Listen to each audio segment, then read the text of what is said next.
nhớ rằng nó nói thì phở ô phở nó nè thì phở chế chắc á ô phở bán nó đấy cho phải như nữa cái này của cho phở bán nó giờ trâu cho rau nó số lò nhá nó cái nhá nó nè cho phải như bây giờ mới chọn cái nó đua cho là sơ phở nó chọn cái nó cho là đua sơ phở nó phở bán nó xin nó sáng nó lùi già chế ô phở bán nông nó đó cho không như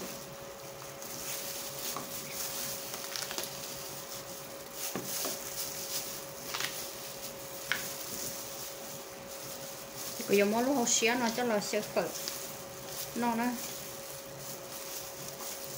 lúc xía nó chỉ cũng nó chín chi đi nó sơ phở xứ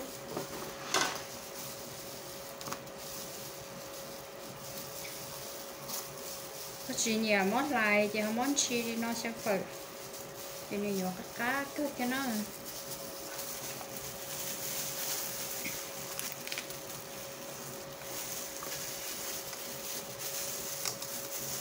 thì cô vô lúc hậu xé nó cho là sơ cô cho phở bán đâu nó cho cái gì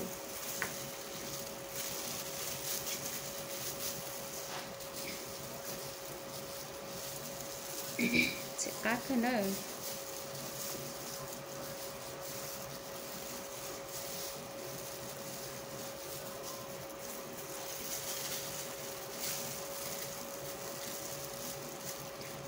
nhỏ ở bênนู้nó chỉ họ sẵn nó phở cho nó phở cả để biết cho nó chè ở bênนู้chỉ nó chè yêu hông thì thế nào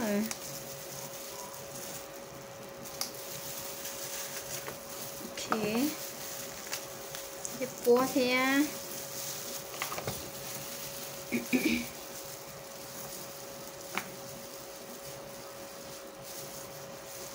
ok cho nó chỉ cái bông rễ ấy nó là thế này cho nó này cho nó bóc xả thế này cho nó chỉ bông rễ trâu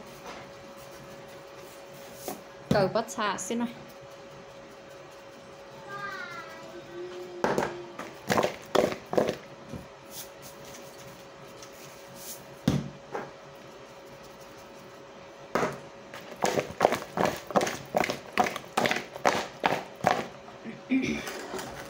ok cho nó mới sẽ phở này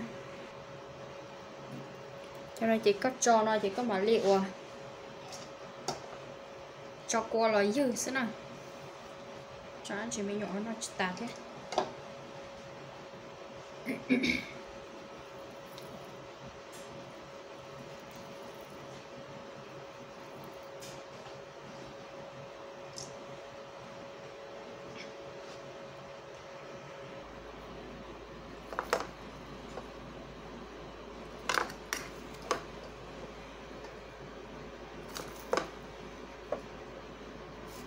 chút xíu đỏ xíu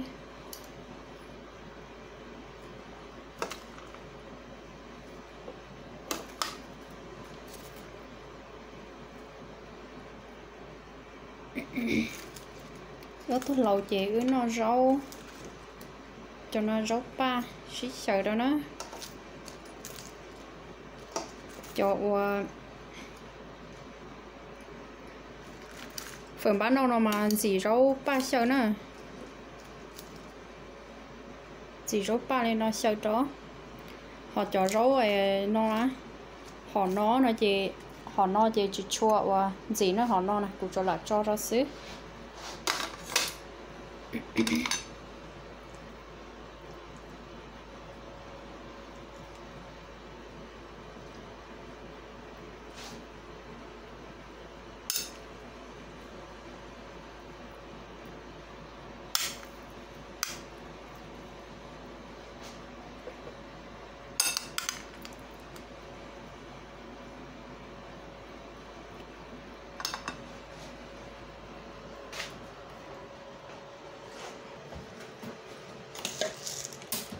cho nên đọc khóa thế này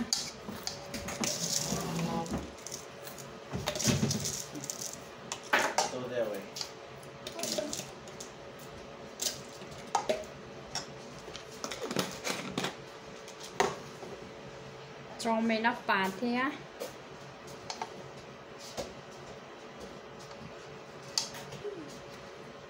Thế đây tụi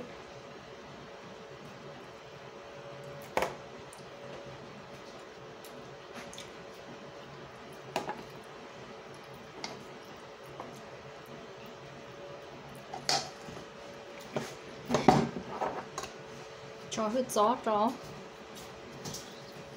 nó mà có nó biết mu có chỉ có chẳng sợ sáng nó u đó có hàng khí nữa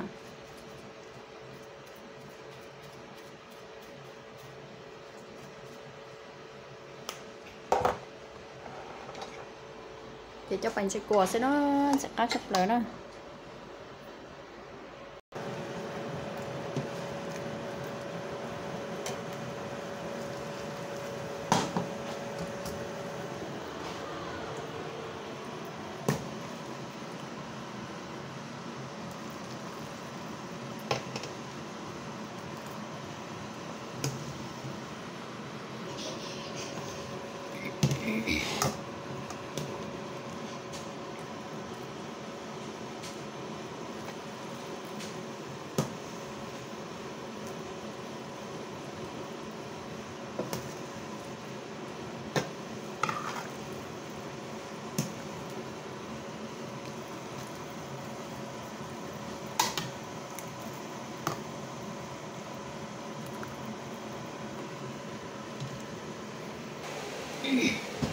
sẽ cá cưng cầu nữa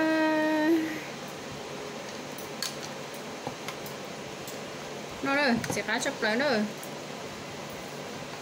phượng bánh nâu nữa sẽ cá này kia trâu cho nó cho hết mua là chẹt trâu cho chết còn một phút nó là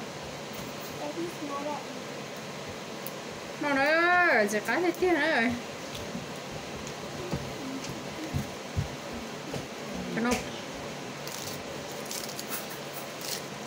nó rau nó cho xí nhá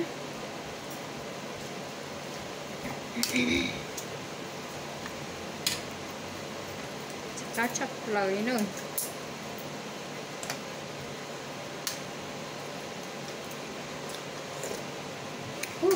cá gì kia tụt lúa tay ăn nó nè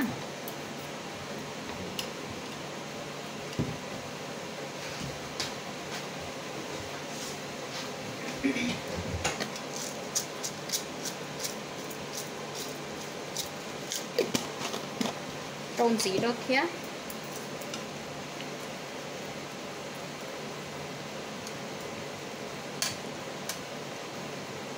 nó phần bán nâu xem này hay là xé này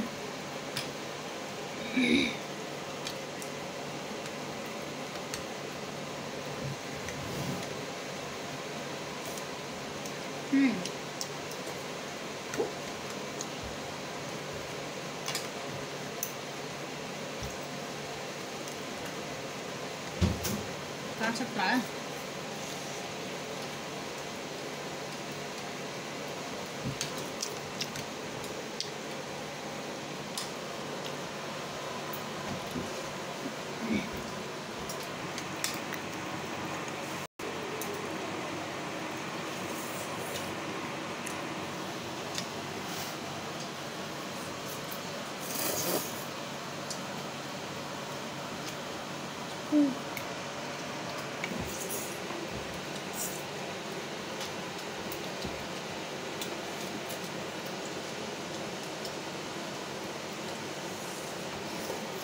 tụi nó cá khơi nè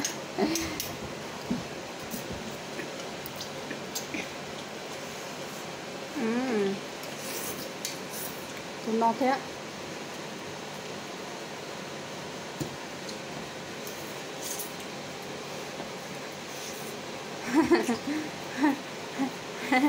nó cá thế chứ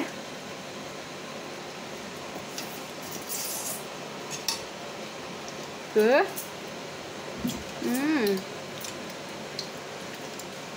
so good it's enough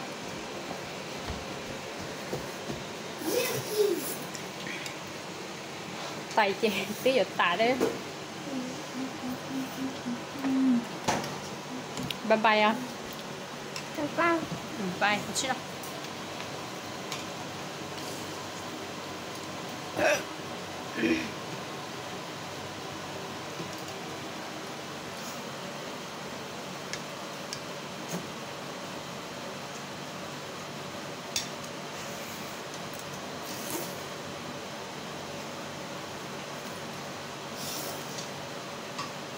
Chẹp lắc không ạ?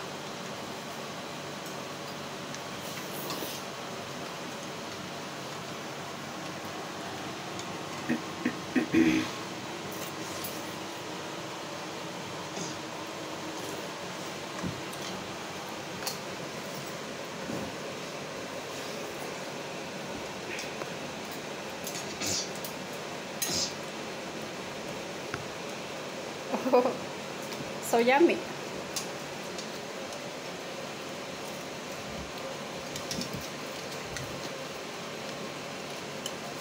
Khác hả?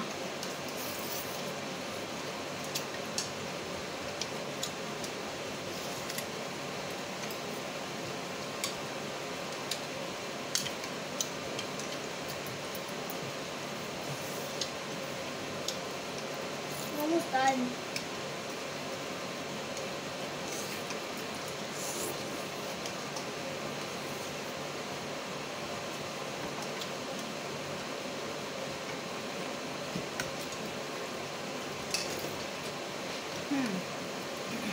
Ada.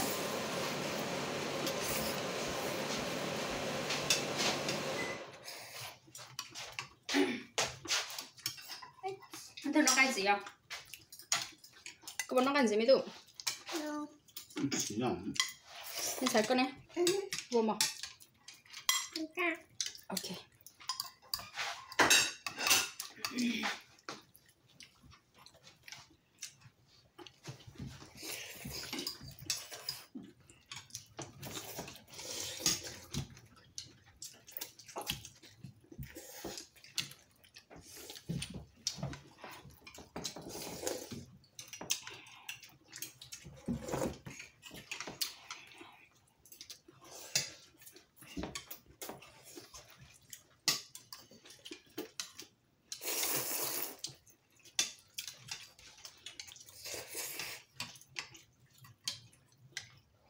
Cái cơ gì không thành lâu liền.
Ở đây nào, cái cả